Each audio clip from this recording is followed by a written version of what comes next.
மகாபாரதம் சபாபருவம். உபபருவம் 5. திக்விஜய பருவம். 4 திசைகளிலும் பாண்டவர்களின் மாபெரும் வெற்றிகளும் செல்வங்களின் வருகையும்.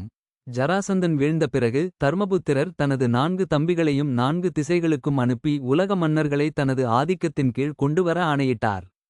அர்ஜுனன் வடக்கு நோக்கி சென்றான். அவன் காஷ்மீரம், கம்போஜம் மற்றும் இமயமலை பகுதிகளில் இருந்த பல மன்னர்களை தோற்கடித்தான்.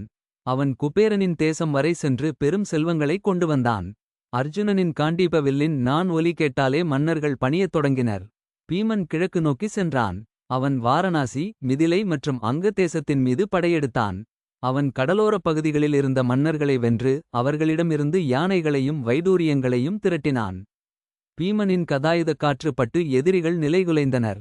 சகாதேவன் தெற்கு நோக்கி புறப்பட்டான். அவன் விந்திய மலைகளைக் கடந்து கோதாவரி ஆற்றின் கரையில் இருந்த மன்னர்களை வென்றான். அவன் பாண்டிய, சோழ மற்றும் சேர மன்னர்களிடம் அன்புடன் பேசி அவர்களை யாகத்திற்கு அழைத்தான்.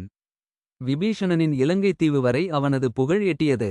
விபீஷணன் பாண்டவர்களுக்கு அரிய ரத்தினங்களை பரிசாக அனுப்பி வைத்தான். நகுலன் மேற்கு நோக்கி சென்றான். அவன் துவாரகை வரை சென்று அந்த பகுதி மன்னர்களை வென்றான். அவன் பல அழகான குதிரைகளையும் ஒட்டகங்களையும் இந்திரபிரஸ்தத்திற்கு திரட்டி வந்தான். 4 சகோதரர்களும் சில காலத்திற்குப் பிறகு பெரும் செல்வங்களோடு இந்திரபிரஸ்தத்திற்கு திரும்பினர். யானைகள், குதிரைகள், தங்கம், வெள்ளி மற்றும் அரிய மணிகள் என இந்திரபிரஸ்தமே ரத்தினங்களின் குவியலாக மாறியது. உலகிலுள்ள அனைத்து மன்னர்களும் தர்மபுத்திரரின் தலைமைத்துவத்தை ஏற்றுக்கொண்டனர். இப்போது ராஜசூய யாகத்தை தொடங்க எவ்வித தடையும் இல்லை. தர்மபுத்திரர் மிக உயர்ந்த சக்கரவர்த்தி என்ற நிலையை அடைந்தார். இதைக் கண்ட கௌரவர்களின் உள்ளத்தில் பொறாமை மேலும் வேர்விடத் தொடங்கியது. அடுத்த உபபருவத்தில் ராஜசூயிக பருவம் மற்றும் கிருஷ்ணருக்கு வழங்கப்பட்ட முதல் மரியாதை பற்றி விரிவாக காண்போம்.